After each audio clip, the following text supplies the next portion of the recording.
It is not about being trendy, it's about capitalizing on trends, staying ahead of the curve by carving out your own niche. In short, spotting the next trend and jumping on it before somebody else does. In their own words tonight, two entrepreneurs explain how they have captured their market. And in business, because of discrimination, that was the niche. Black people were not in the industry, nor were we really regarded as viable consumers, so no one was doing that. And as a result of that, there was a need for an agency, or an advertising agency, communication company, a black and ethnic one, to fill that void. The noodle-cadoodle concept was so logical, there really was nothing like that out there, so we were very excited about trying it. We believed in it very deeply, and we thought it was very logical, and there was really a need in the marketplace. It really was a niche. And in retail today, if you don't have a real strong niche or a reason for being, you're not going to be successful. So, how can you capture or even create a new market for your product or service? Joining us with some tips on how to build a brand name by creating your own niche is Philip Nolman. He is the author of Startup Marketing. Phil, nice to have you with us. Thank you. Nice to be here. And you've got some, I guess, bulletin points to talk about. The first being branding the entrepreneurial business. Now, I've got a business to make this special widget or something, so I brand it. What does that mean?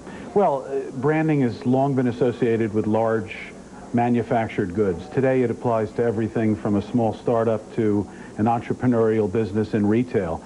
It's attaching an identity to the product or service that is distinguishing the product or service from the rest of the world around it. And give me an example. Well, branding today would be on an entrepreneurial level, the bagel store in a market with 16 other bagel stores, who creates both a giant bagel as part of a branding and identity package and a no-hole bagel for commuters who don't want to spill the contents on their laps. A clever new way of selling the sizzle as you also try to sell the steak. Right, and associating a product with an identity. Right. Now, you also talk about using an attachment or adhesive image, and I guess that means, from reading a little bit more about your ideas, the Budweiser frogs. Absolutely. It's an image that is burned into people's minds, and it says Budweiser to everybody as soon as they see those frogs. Exactly. And the identification of the frogs with the brand enhances the brand the way that Chihuahua is now associated with Taco Bell in a very distinguished way. But what about, these startup folks don't have a lot of money, to create that kind of advertising. That's advertising. Right. Well, it can be done in a variety of ways. It can be done through direct mail. It can be done through public relations. It just requires the same ingenuity that's used in larger models. But the principles, the creativity, can be the same in an entrepreneurial business. I once had someone come to me, this is many years ago, with a computer that was supposed to make, this is 25 years ago, so that's going to sound archaic now, a computer that was supposed to make it easy to plan business travel and all, and I thought of and immediately a name came to mind, Meetings of the Mind.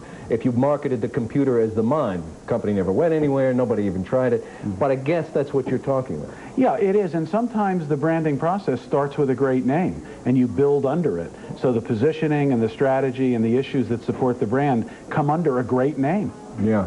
What is risk reversal? That's one of your... Risk reversal for an entrepreneurial business or a startup is taking the risk away from the customer and imposing it upon yourself as the business owner.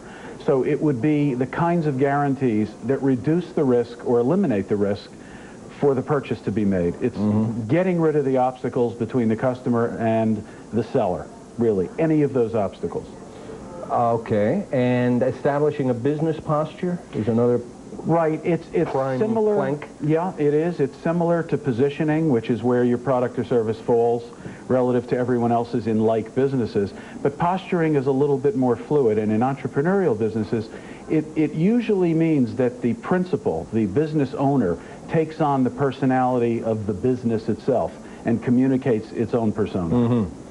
And these kinds of things people can pick up. They don't have to read your book, but it'd be a nice idea if they did, right? Well, that would be lovely. I'd be happy if they did. It's all in the book, and it's all, in marketing material elsewhere as well. All right, Phil Nolman, nice to have you with us today. Thank you. That's it for today's edition of Entrepreneurs Only. Coming up tomorrow.